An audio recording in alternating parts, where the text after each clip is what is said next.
magandang hapon. I'm sorry I'm late. Uh, I did say I was going to go live at 5 o'clock to discuss kasi mahalaga po na i-discuss yung allegation ngayon kasi maraming maglalabasan mamaya na maraming maglalabasan later na dictatorship daw ang nangyayari dito or may suppression of the freedom of speech dahil nga po hindi pinayagan si Pia Ranada na makapasok dito sa Malacanang or mag-attend ng Malacanang press briefings. Dalawa po ang pinag-uusapan nating karapatan dito. Ang freedom of speech, kasama na doon yung freedom of expression at saka freedom of the press. Ang ibig sabihin nito ay ang kalayaan magpahayag o ang kalayaan magsalita o sumulat tungkol sa mga issues na, well, really on anything. Meron of course mga exceptions dyan, libel, inciting to sedition, false publications, etc. So, meron din tinatawag na freedom of information. At ito po ang kadalasan na mistake nila as the freedom of the press. Ang freedom of information po ay actually hindi nga siya mentioned specifically, pero ang ibig sabihin ng freedom of expression, of information, is yung karapatan ng bawat mamamayan na magkaroon ng access sa mga mahahalagang impormasyon ukol sa gobyerno. Ano yung impormasyon na ito? Halimbawa, yung policies affecting policies na sineset ng gobyerno, mga batas, certain information on operations or on matters like what documents they are allowed, processes like dun sa mga permit systems, etc. So on matters pertaining to the public interest, kailangan po transparent ang ating gobyerno. Kung kaya't nag-issue ng Executive Order number 2 ang ating Pangulo, which is the biggest step towards transparency in government, para mag-set ng policy tungkol dun sa impormasyon na maaaring ibigay o na dapat binibigay. Hindi maaari actually, na dapat ibigay. So may mga restrictions din po ito, pero clearly that is not the issue here. Ang issue po ngayon na sinasabi ng ating mga mamahayag ay sinusuppress daw ang kanilang freedom of speech. Correct na natin ngayon pa lang habang maaga, hindi po freedom of speech ang hinihingi dahil wala pong karapatan mag-cover ng Malacanang ang kahit sino. In fact, wala namang karapatan makapasok sa government agencies except for official purposes, no? Nakakatawa kasi during the press briefing, meron pang humihirit na Malacanang is a public place at dapat may access po ang lahat ng tao dito. Hindi po yun totoo. There are certain areas na maaaring i-restrict ng ating gobyerno, halimbawa ang Malacanang or yung official residence ng ating Pangulo for reasons of national security. So madaling-madali talaga na sagutin yung mga ganun na aligasyon. Huwag po nating i-mix up yung dalawang karapatan, yung right ng mga tao na magkaroon ng impormasyon tungkol sa polisiya and all matters pertaining to the public interest. Pero may restrictions ito. Ang restrictions po dun sa freedom of information are matters pertaining to national security, the President's conversations with the Cabinet, provided na, and diplomatic negotiations. Yung mga ganito po kasi, merong mga implications na pertaining also eventually to national security. Harry yun. Harry, stop that. Harry. Okay. Harry, stop. Okay. Ibig sabihin, not all of our rights, meron ding mga limitations yan. So, wala po, but there is, and I would like to emphasize it, there is no right to cover. There is the freedom of information. So, ibig sabihin, if you cannot get it, if you cannot get the information through, let's say, a press briefing, you can apply for the information through the processes dun sa Executive Order number 2. So, alam ko na pipikon si Pia that she was barred from a press briefing. Pero wala siyang pwedeng i-claim na karapatan dito. In fact, kahit ang Malacanang Press Corps po, wala po sila sa kanila maaaring mag-claim na may karapatan silang pumasok sa Malacanang para i-cover ang press briefings or i-cover ang ating Pangulo. Ang meron lang sila is right now a tradition na nire-recognize sila na magbigay na magtanong at saka magtanong and makilahok dun sa mga press briefings. Kung matatandaan po natin, in the first months of the presidency, of this presidency, bawal lahat ng media except for PTV, the government channel. And what does this mean? And nobody challenged this before the Supreme Court. Bakit? Kasi nga walang karapatan mag-cover. Ang importante is nagbibigay ng impormasyon ang gobyerno tungkol sa mga polisiya, sa mga pangyayari, sa mga government transactions, sa mga batas, dun sa activities ng ating Pangulo. Lahat ito kasi they pertain to the national interest. So like I said, nung una, when everybody was barred from covering, nobody could question it. And now that one person is barred from covering it, it doesn't change the legality of that decision. Ngayon, ang sinasabi ni Spock's Harry is, first, na ang reason kasi, originally, kung bakit siya na-bar, is because Rappler no longer is a local media company. Yung finding po ng SEC ay sinasabi they are foreign-controlled, ayon kay Spock's Harry. So, ang sinasabi ni Spock's Harry, if you're foreign-controlled, you have no right to be covering this on the same stature as local media. Doon kayo sa FOCAP mag-apply or mag-apply kayo as a blog and under social media office of Assistant Secretary Mocha Uson. So, ganun yun.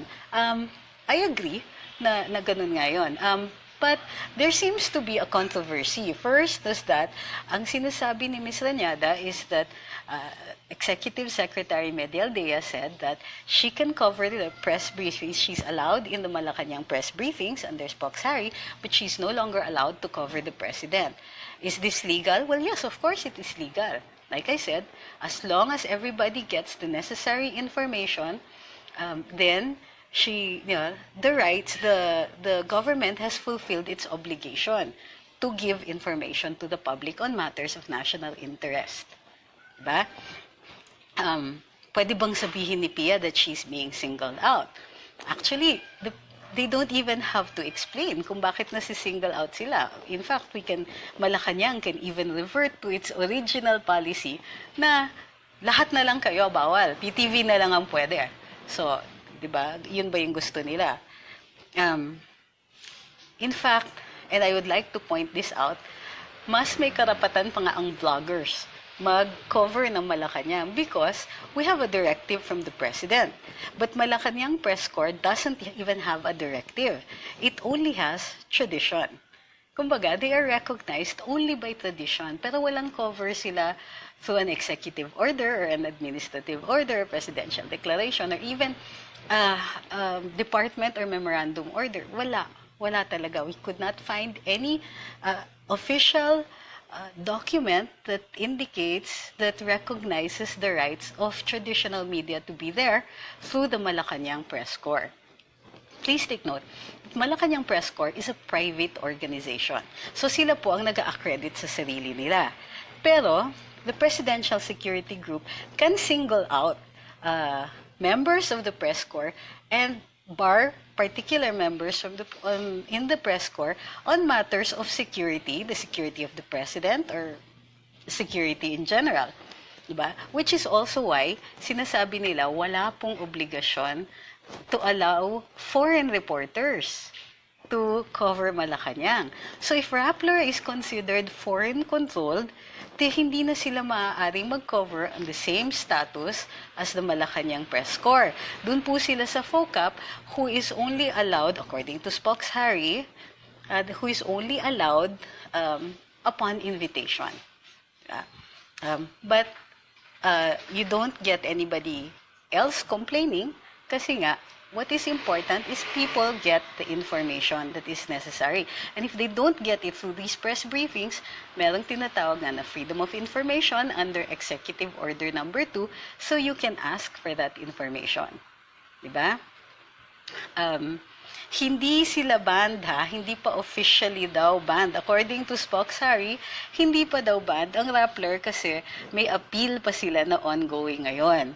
So yung appeal nila is it's with the Court of Appeals at dahil hindi pa siya final and executory, yung findings ng SEC ay hindi pa rin final. Therefore, ina-allow siya ni Spoksary to cover his press briefings. Pero Spoksary was also very clear that his rule pertains only to his own press briefing. So he personally he as spokesperson allows Pia to cover or Rappler to cover his press briefings. Pero kung merong ibang issuance si Executive Secretary Medialdea pursuant to coverage of the President himself, then hindi na jurisdiction ni Spoksary yun. So, I have to admit na medyo natuwa ako ng konti nung nabar si Pia from entering Malacanang. But I didn't like definitely the way she was making this appear to be yung kumbaga payback for the coverage of Secretary Bongo. Sinabi naman ni Spoksary dun sa kanyang press briefing that the issue there isn't that you have a contrary opinion or what particular stand that you've taken, but the issue here is fake news. Because obviously daw, si Secretary Bongo has clearly manifested, and it was evident during the Senate proceedings, that he did not interfere in the frigate deal. Ang maliwanag dito is that Secretary Bongo referred a complaint to the Secretary of National Defense. So, yung referral na yon ang ginagamit ngayon ng Rappler as an indication that Secretary Bongo daw was interested and in fact interfered in an existing contract. And sabi ni Spoksary, that was clearly baseless and therefore is fake news. Ang sinasabi ni Pia is that, no, we had witnesses and we had documents, etc. But Spoksary was very firm, sabi niya, hindi, mali kayo. And obviously, what you printed was fake news. So, yun yung naging issue tungkol sa kanya. Now, can a reporter be banned from Malacanang for whatever reason? Well, yes, of course, because it has happened before. A reporter from the Philippine Daily Inquirer during the time of President Erap was once barred from covering him in Malacanang. So, was there a case filed? I don't think there was. The point here is that it has happened before. And that, from what I understand, while there was some whining about it, in general, reporters, well, the ones that I know, the older generation, they were able to take these matters. Kasi in general, journalists are tough people. And you have to be to get your story. So all this whining is really, for me, kakaiba, because I have great respect for many of our very seasoned journalists na kapag hindi nila makuha yung impormasyon through a certain way, they will find another way. So there's never an insistence on a particular right to do that, except for the freedom of speech, which we all have to protect. So sabi ni Ellen Lee, I really want to voice this out. We have been so patient with all the shenanigans that Rappler has made as if the world is revolving around them. Si Pia Ranada, hindi niya nararamdaman na sobra na siya. Grabe naman, saan nila kinukuha ang lakas ng loob at kakapalan ng mukha. Alam mo, ako personally, I think that journalists will do what they have to do to exercise their profession. Yun lang nga, some of them, they don't report It's for me, it already starts to appear like they're, for example, Rappler, merong nagreklamo sa akin na government official who, for the longest time, Rappler was reporting against him day after day, at tapos bina-viral nila yung post about him, they put it on Twitter, etc. And then 3 days after they had made this whole thing blow up, that's the only time they called up this government official to interview him. So, as far as journalistic standards go, and as far as fairness goes, I have very serious issues with Rappler. Does this mean we can stop them from publishing? No, of course not. Kasi nga may freedom of speech sila. Can we restrict them from covering Malacanang? Yes, because there is no right to cover Malacanang. Unless they can come up with a new one. I haven't seen any right that says that you're supposed to have Harry. There. I have not seen a right that says that government is obligated to allow you inside Malacanang to cover press conferences of the president or that of the presidential spokesman. So sabi ni Ying Li, kami attorney were so happy, but she made piga of it, making her 15 minutes of fame, or better yet, her few minutes of publicity, making intimation ang bullying sa PSG, so balahurang female human. Okay. Well, yeah, that's your, yeah. Galit ba si Harry kay Pia? Yes. He doesn't like her. Sabi Rose Podador. But then he's picking it up from me.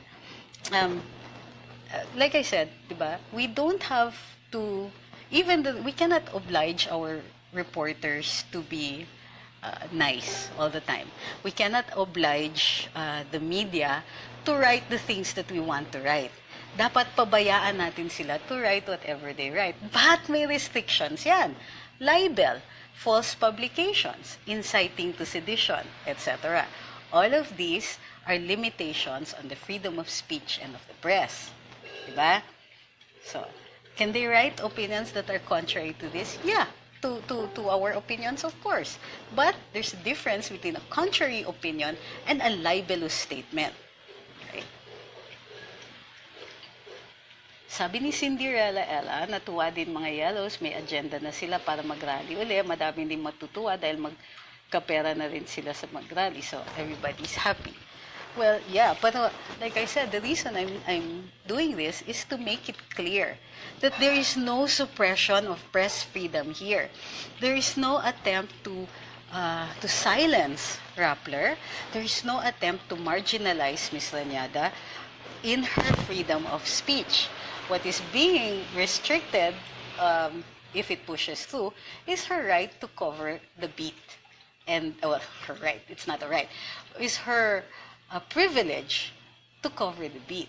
And remember, every single reporter that covers Malacanang does so only as a matter of privilege and tradition, which means they cannot claim a right to it.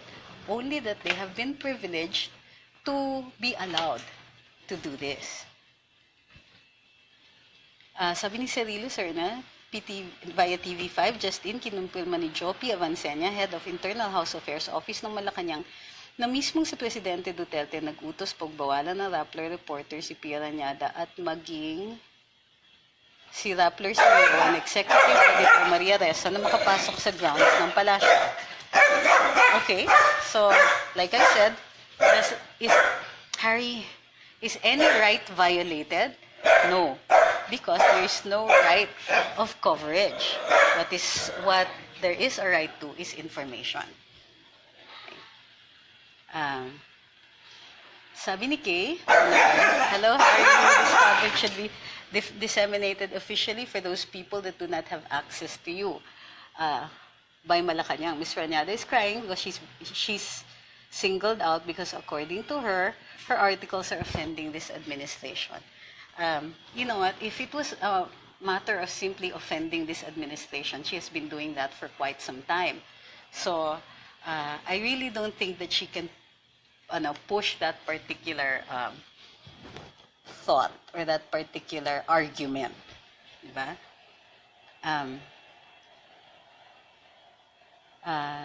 Shucks, bilis. Sabi ni Henry, hindi uso ang kahihiyan. Okay. Let me see. Teka, tignan natin dito sa mas mabagal kasi pag sa laptop eh. So, do you have any questions on this? Kasi, ayan. Pati si Harry daw nakikigalit kay SPO4. So, okay, there. Tignan natin dito sa mas mabagal kasi pag sa laptop. Oops! Okay, yung sound, I have to turn it off.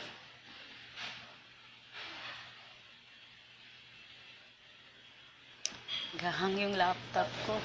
Okay. Do you have any? There. Looking at the questions. Sabi ni Si Harry daw nakikigalit. Analia Mendoza, Pia asks, am I a security threat? Okay, yung sabi. Bakit nawawala? Okay.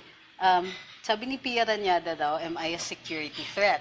Well, I think it is unfair for her to ask Spokes Harry because Spokes Harry didn't have the information at the time. So medyo unfair yung question na. She should be asking it from the person who has the information. At ang sinasabi ni Spokes Harry is that it was PSG, it's PSG actually, who determines who can also override the policy. Like for example, pwedeng sabihin ni Spokes Harry, o papasukin yan si Pia Ranada. But if the PSG makes an issue out of it and says that, we're not sure, she might pose a security threat, etc., then it is also possible for her to be excluded based on a PSG assessment. She can contest that, of course. A PSG assessment can be contested just as any decision can be contested, but she has to claim a right. The problem is there is no such right. Diba? She can, because Malacanang press briefings are televised and they're televised live, Ms. Ranada still gains the information if she watches it on TV. Is there a right for her to ask questions? Well, even if we say that she has a right under the Freedom of Information, Malacanang or the government can set the policy of how she can obtain that information. So, pwede siyang mag-FOI. There's an existing policy.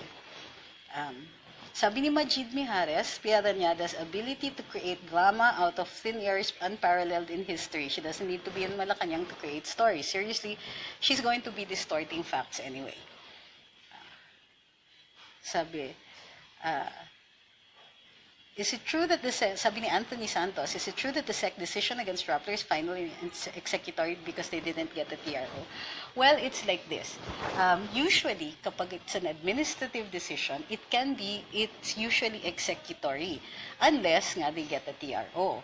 But in this case kasi, it's irrelevant. Kasi ang sinasabi ni Spokes Harry, well, the decision of the Court of Appeals has not become final. Therefore, we will consider Rappler as still having a corporate personality, meaning they're still a local media organization, they're still Malacanang Press Corps, and therefore, by tradition, they can be allowed to cover Malacanang. So, sabi ni Hachiko, sabi ni Grace po, magpaliwanag daw yung Malacanang, bakit daw barred si SPO4 to cover MPC? Kapal talagang mukha.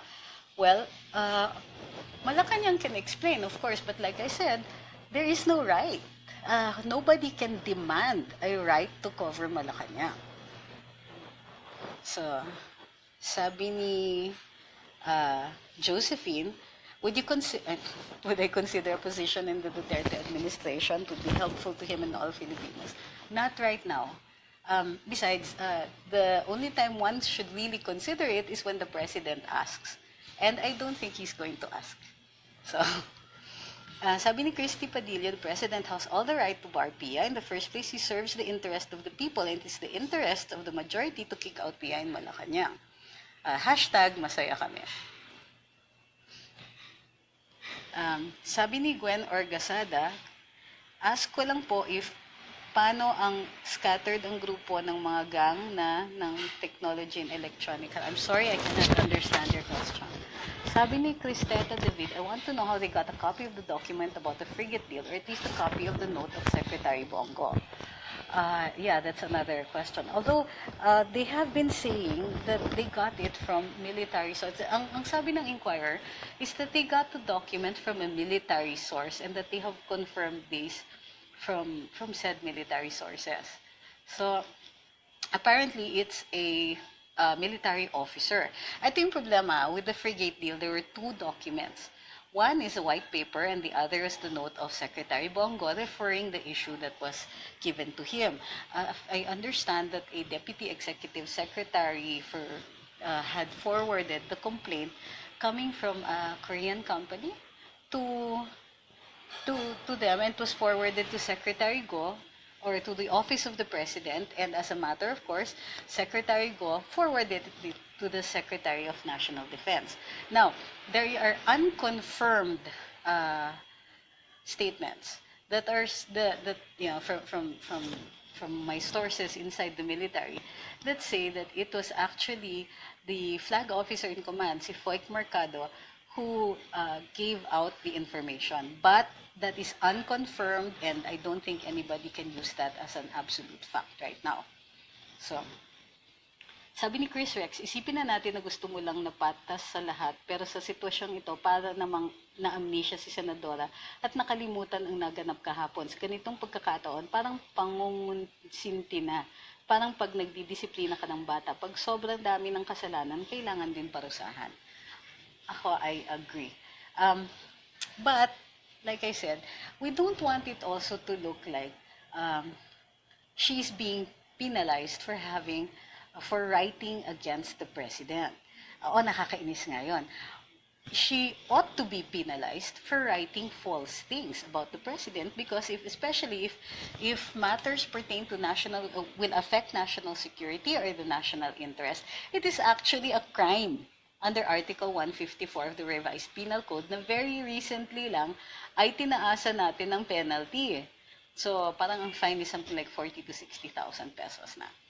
So, yun ang they can be penalized, they can be marginalized, they can be barred from Malacanang, because what is important is they are still allowed to gain access to the information, and that is always going to be allowed because the press briefings nga are televised. So, anong right ang ikiklaim nila? Sabi ni Mirna Rivera, I think kaya dumami ang fake news or wrong information is because of that FOI. Sa tingin ko, dapat may kaakibat na disiplina. I agree. Sabi ni Takmik Vec Balong, you know what, I used to listen sa unang hirit, delayed telecast every morning, but mas na-inform ako, mas merong sense na makinig ng karambola every morning, kaya kudos sa morning telecast ninyo. O sige, shameless plug, manonood kayo ng karambola 8 to 10 a.m. DWIZ 882. Pero pinopost ko rin yung Facebook live namin dito sa page ko. So yung mga hindi pa nag-share nitong live na ito, makikiusap ako, pakishare naman and follow Luminous by Trixie Cruz-Angeles. Actually, ang saya-saya namin dito pag nagla-live because if you will notice, a lot of the questions and comments are very, very intelligent. Although marami ring galit. So, nakikita yung iba. Ang kapal daw ni Pia. So, well, I agree that that opinion is valid.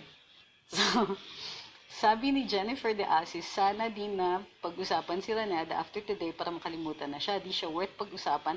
Lalo ginagawa ng eksena yung buwit na yan. Nakakairita. Actually, well, we're not sure kasi which works here. Papansin sila. So, wala tayong choices. She's going to be covered no matter what. Kasi sometimes yung antics niya are definitely newsworthy. Are they good? Not necessarily. But definitely newsworthy. Sabi ni Francis Ibanez, off-topic, PCSO, can we do this later? You can ask the question again para ubusin lang natin itong sa Rappler. So, i-wrap up ko lang. Sabihin ko lang that, first of all, there are two rights involved here. The freedom of information and the freedom of speech. Nothing so far that has happened involves the freedom of speech because nobody has stopped Rappler from publishing. Nobody has stopped Rappler from reporting, or nor has Pia been barred from reporting. She's only been barred from entering Malacanang. But she was allowed to cover the Malacanang press briefing of Spock's Harry Roque.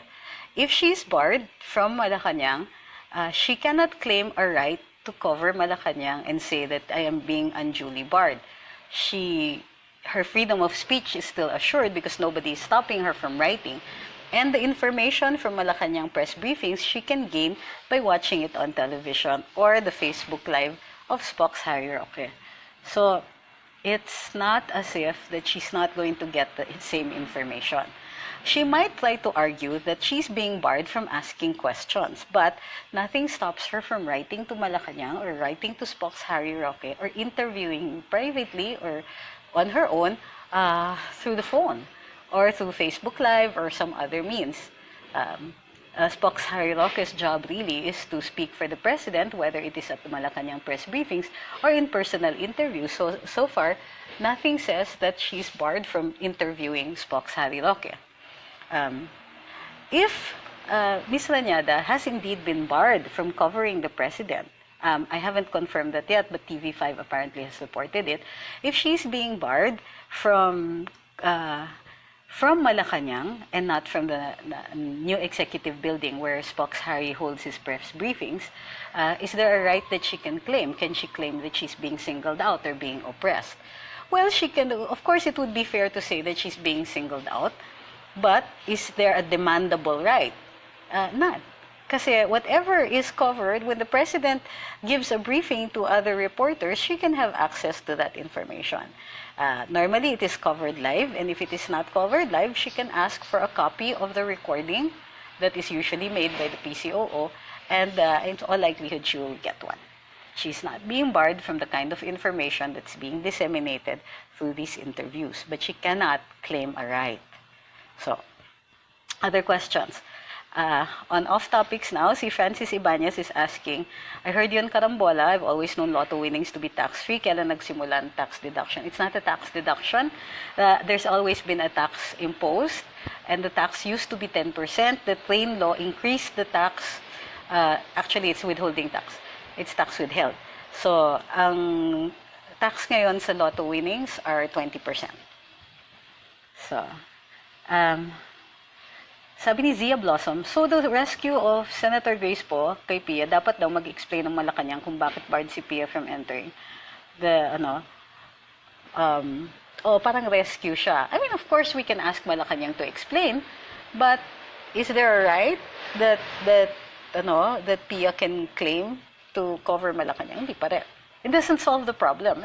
We can ask Malacanang to explain because it might be a matter of national policy, or, because it is, in fact, some information that I don't see why we shouldn't be entitled to that sort of information. Sabi ni Tonet Valdez Dapiton, kung krimen na po ginagawa nila pero wala naman nagsasampa ng kaso, wala rin naman po mangyayari. Oo, pero trabaho yan ng DOJ. Ganito po yun. Ang magiging complainant kasi dun sa issues ng false publication is going to be Malacanang, or at least the DOJ acting on behalf of the people.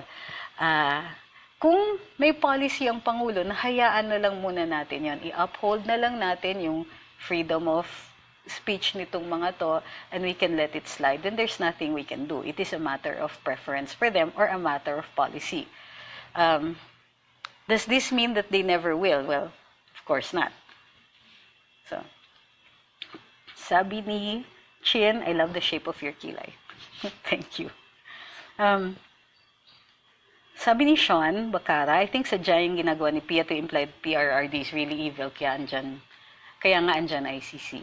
Well, yes, but it's not illegal for anybody to issue an opinion, whether good or bad, about the president, except when that opinion masquerades itself as news and affects the national interest or national national security. So, pagka ganun po, then that becomes a crime. Sabi ni Melissa, Marso Mendiguarin, with the Senate clearing the name of Sap Bongo, di po ba mas posible na mag-file ng libel tong Rappler at yung writer mentioning him in the article as involved in the frigate deal? Yes, Sap Bongo can actually file a libel case, but I don't think he's inclined to. Sabi ni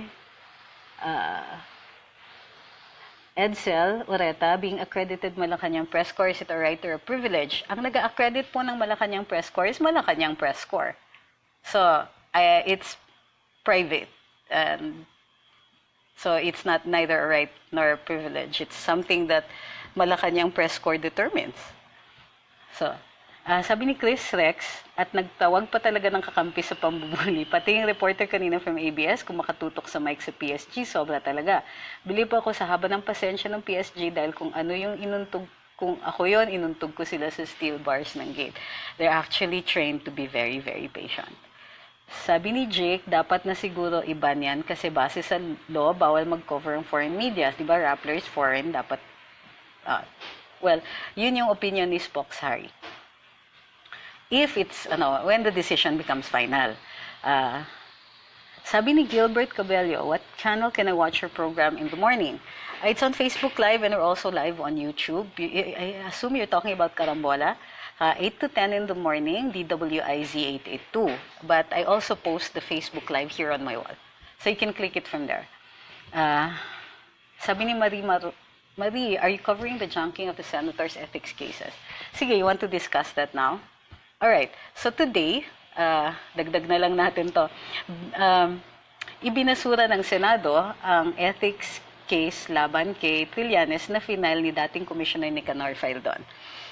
Doon sa reklamo ni Commissioner Faildon, inallege niya na si Senator Trillanes ay maraming insinuations during the Senate investigation. Kumbaga, nag-i-insinuate na gumawa ng krimen si Com Faildon at ibang mga tauhan niya.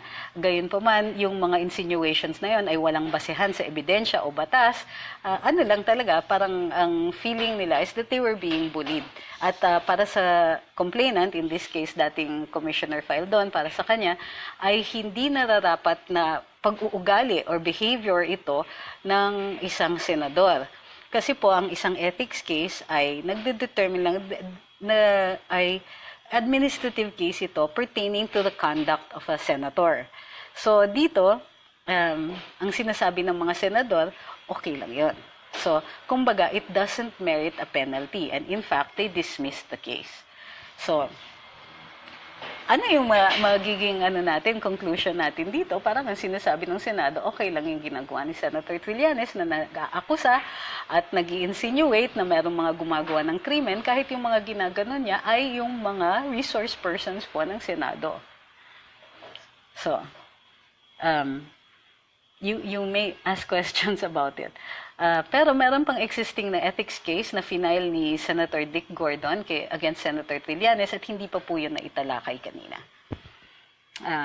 Sabi ni Milagros, let's make it simple. Rappler's goal is to pin down PRRD, so no more argument, do their thing, and accept all the hate coming from netizens who are anti-Duterte. Yes, actually, that is the essence of the freedom of speech. If you say something, then certainly people are also free to react. Diba? Parang Facebook lang yan. Sabi ni Kachi Pineda Santos, if Pia thinks that what she says rights matters at all, she's fantasizing. Limon Pia, Rappler, Trillanes et al. Suffer from athasagoraphobia, fear of being forgotten or ignored, being irrelevant or forgotten. Thank you for the vocabulary lesson, Kachi. Sabi ni Cyrus, sabi ni Familia de Guzman, at if SAPGO doesn't want to file a libel case, can DOJ file one? Hindi po. Kasi ang i-allege natin dito ay may damage kay SAPBongo. And without his testimony, or without his willingness to be the complainant, it's going to be difficult. Sabi ni Cyrus Moreno, di ba nawala license ng Rappler dahil nilabag nilang batas? Bakit pinapayagan si Pia mag-cover dyan kung affiliated sa Rappler, wala siyang karapatan? No, hindi po ganun yon. First of all, hindi nila license ang reporters. Okay? Ang meron lang pong franchise ay mga broadcasting companies, ABS-CBN, GMA, etc. So itong mga to, they have a franchise, and a franchise is actually a privilege that is granted by Congress. So it has nothing to do with their news and public affairs. However, if you look at tradition, in the United States, when television was new, what they did was the TV stations who got franchises, pinayagan po sila. They can broadcast anything they want, subject to censorship laws or subject to, scandals and all of that, and libel and all of the other criminal cases. But for 1 hour every day, kailangan merong news and public affairs. Yan ang kabayaran para dun sa franchise. Yun yung continuing na kabayaran ng mga TV stations para dun sa pag-grant sa kanila ng prangkisa para mag-broadcast. Ang hindi po nila na-negotiate ay hindi nila na ipagbawal na kumuha ng sponsors ang news. Kaya ang nangyayari minsan ay naaapektuhan yung pagbigay ng news ng mga ibang interests. Like, sometimes may mga news na hindi sila magdi-discuss ng mga issues na kontra dun sa kanilang mga sponsors. And so on. So, habang tumagal, na-adopt natin dito sa Pilipinas yung ganong klaseng format na binibigyan ka ng franchise pero merong evening news. Although hindi siya normally required sa franchise. So, yun lang po ang lisensya na binibigay natin. Wala pong lisensya para sa mga blogs katulad ng Rappler or online publications katulad ng Rappler o mga dyaryo katulad ng Inquirer, etc. Pero meron silang requirement na incorporation. Ano po ang incorporation? Ito po ay ang ginagawang parang tao ang isang kumpanya.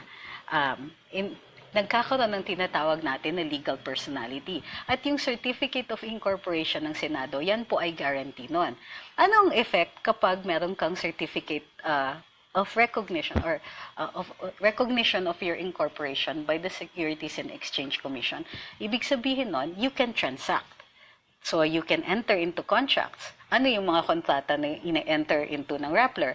Yung employment contracts, so they can hire people to work for them. Yung pag-deposito sa bangko, pag-create ng mga bank accounts, may kontrata din po yon. And they can do that only as Rappler. Diba? They have to do that as Rappler. So, yung mga ganon, they cannot enter into advertising contracts if they don't have a corporate personality. So, ganun po ang nangyari nung binawi ng SEC ang kanilang recognition sa Rappler dahil sa paglabag nila dun sa securities laws. So, hindi ibig sabihin na walang lisensya ang Rappler magpahayag. Hindi po tayo naglilisensya ng pagpapahayag kasi magiging restriction dun sa freedom of speech. Okay? So, there are no licenses for publications. There are no licenses to speak. So, di ba, wala ring license para magkaroon ng Facebook account, but that's private. So, ang point natin dito is, everybody, the freedom of speech is guaranteed. Ang binabawi ng SEC sa Rappler is the recognition of their corporate personality. And without that recognition, they cannot enter into contracts. So, inappeal nila ito. Dahil inappeal nila, technically, the decision is not final and executory. May opinion na nagsasabi na executory right away yung decision ng SEC, therefore, Rappler technically doesn't exist or technically cannot enter into contracts.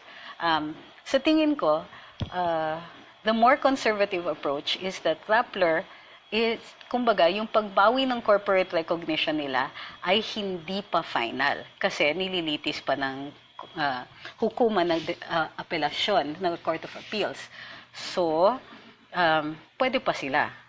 So, I will repeat hindi po sila binabawian ng lisensya kasi wala pong lisensya para magpahayag.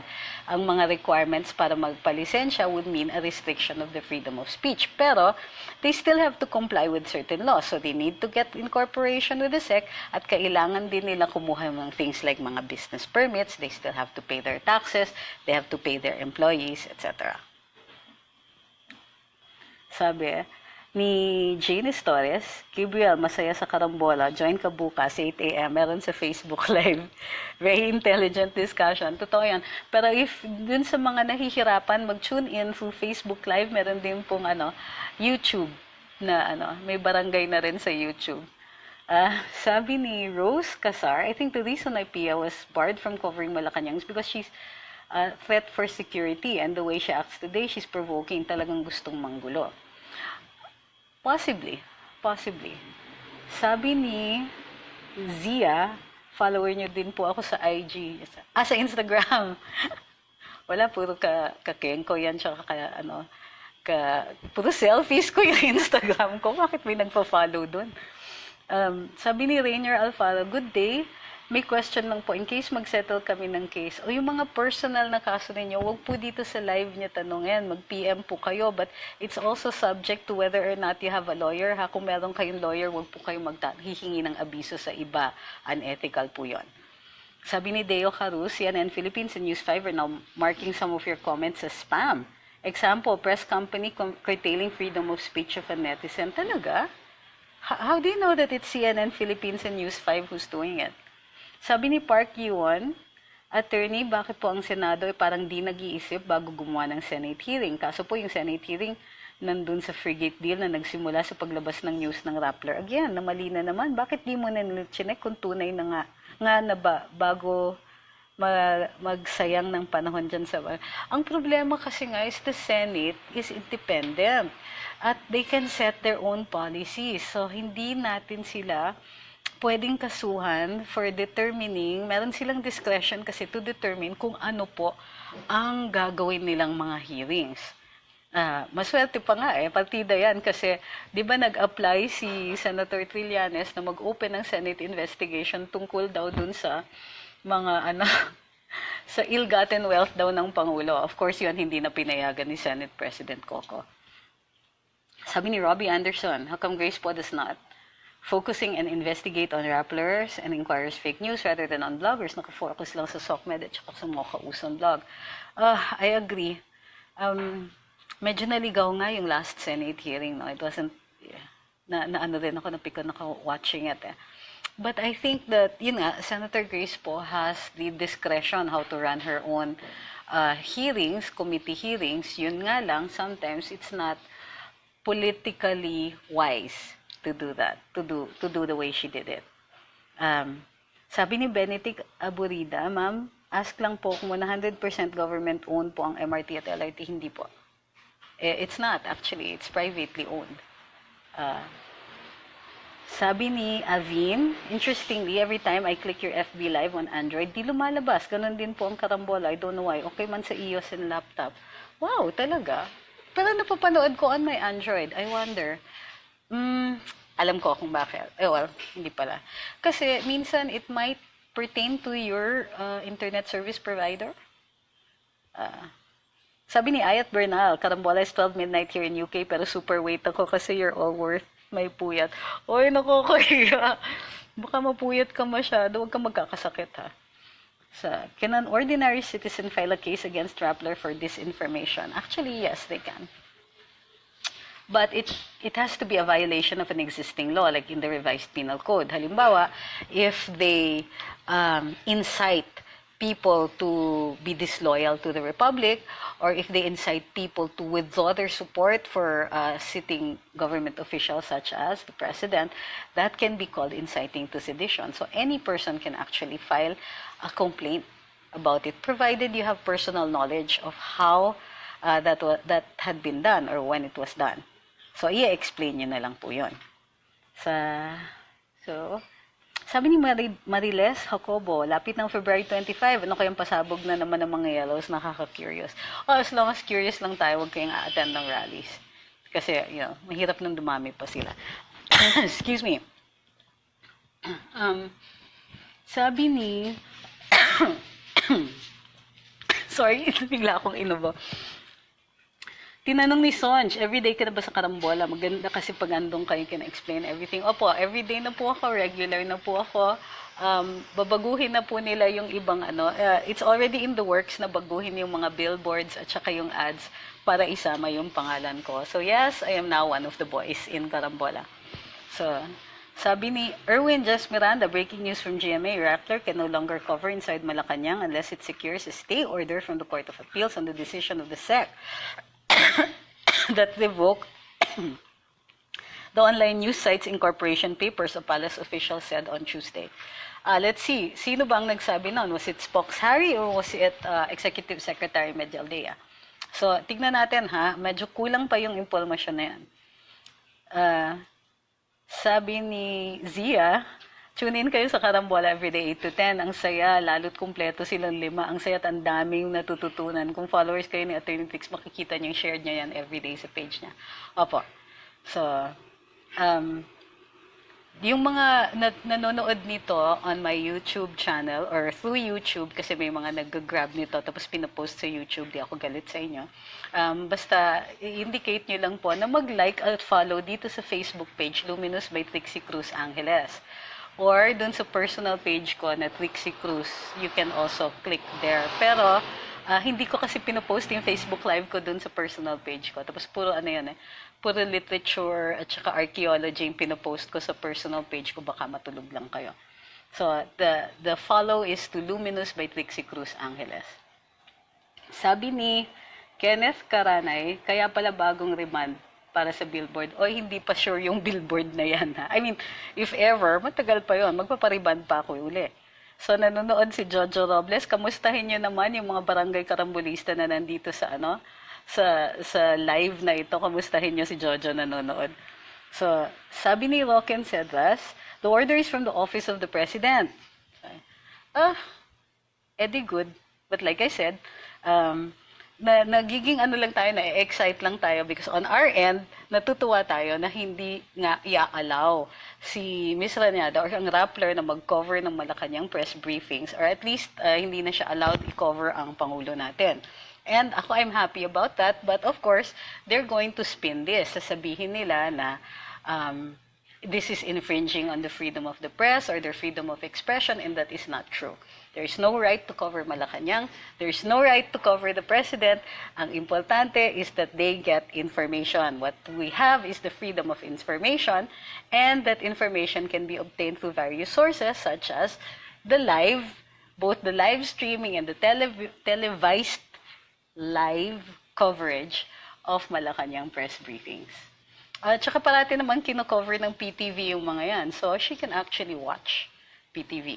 And again, sasabihin ko na if she claims that she has a right to ask questions, she can do that by interviewing Spock's Harry or some other means because there is, again, like I said, no right to have access to the president, no right to interview him, no right to cover Malacanang. What this means is that Rappler just now has to work a lot harder for its information. But it's not being barred from them.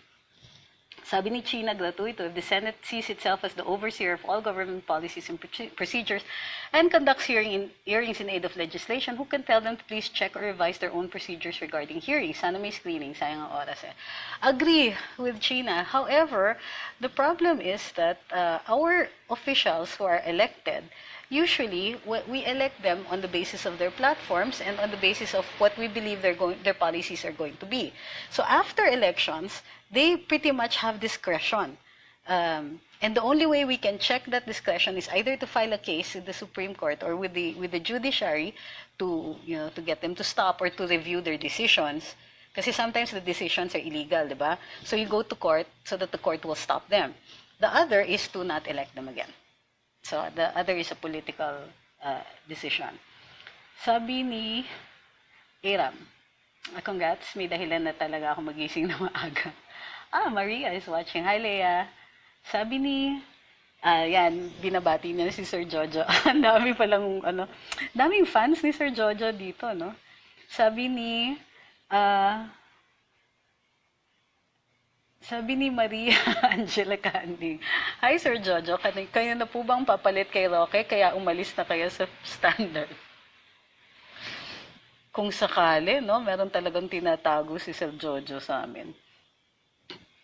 Sabi ni Ken, ang kitid talaga ng utak ni Pia, bagal makaintindi, low comprehension, ganyan na ba ang journalistic culture ng Rappler, walang redeeming grace. There's a difference between the incapability to understand and the refusal to do so. Tingin ko refusal ito.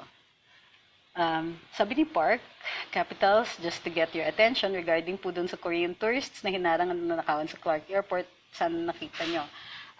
Sige, but I haven't read it completely. I saw the post, pero marami na po kasing nagkomento doon. And I have to see if there's anything new that I can add to it. Sabi ni Roken Cedras, the executive secretary's position as related to the presidential spokesman is, unless the CA issues a TRO against the SEC ruling, Rappler's accreditation with the Malacanang Press Corps has accordingly ceased, sabi ni Senior Deputy Executive Secretary Menardo Guevara. Thank you for the information, Roken Cedras. So, there it is.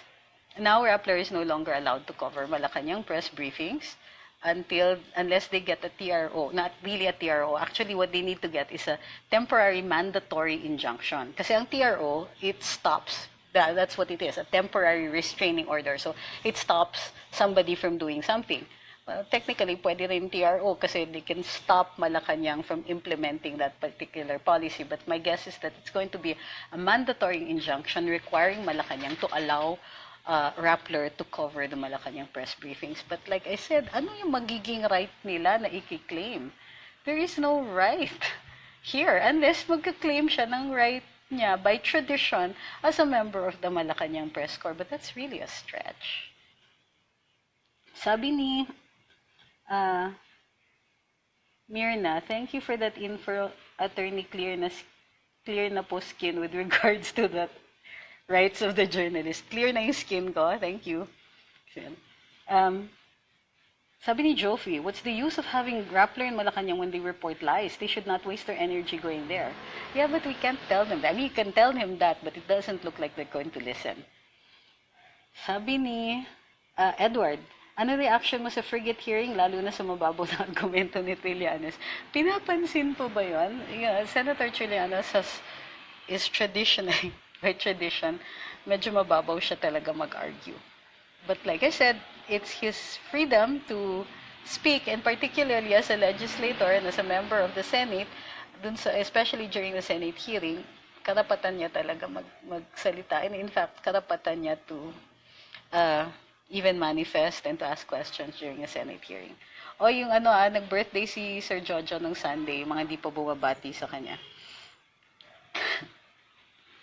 Sabi ni Cristeta David, gawa na po kayo ng book ng Jumping Through Hoops. Okay. Yung tinatanong ni Cristeta kasi is the page where I post the literary writings. Actually, 800 lang followers ko na actually. Okay na yun for the moment. Sabi ni Park, ang bastos kasi ni Pia. Anong use kasi mali din naman yung sinusulat niya. Well, I agree. Sabi ni Ayat Bernal, ano na ngayon ang mangyayari kay Confile Don? Stuck na ba siya sa jail dahil lang sa egos ng mga senators? Well, you know what? Confile Don can take it. But he's there to prove a point. In fact, nag-file naman siya ng kaso sa Korte Suprema, kumbaga, seeking to limit the powers of the senators, the legislators, pursuant to a Senate investigation. Unang-una, yun na nga, yung yung parang bullying that goes on in the Senate or in the House, sometimes in aid of legislation, di ba? At saka yung continuously na pinapatawag siya. So, gusto niyang i-limit yung power ng Senado, or at least to question the limitations or the extent of the powers ng Senado na mag-impose ng tinatawag nating powers of contempt. So, he's there for a reason. Nitignan niya if he can actually get the Supreme Court to interpret the law in such a way as to stop the legislators from overly, bullying their resource persons, or even restricting the way that they conduct this.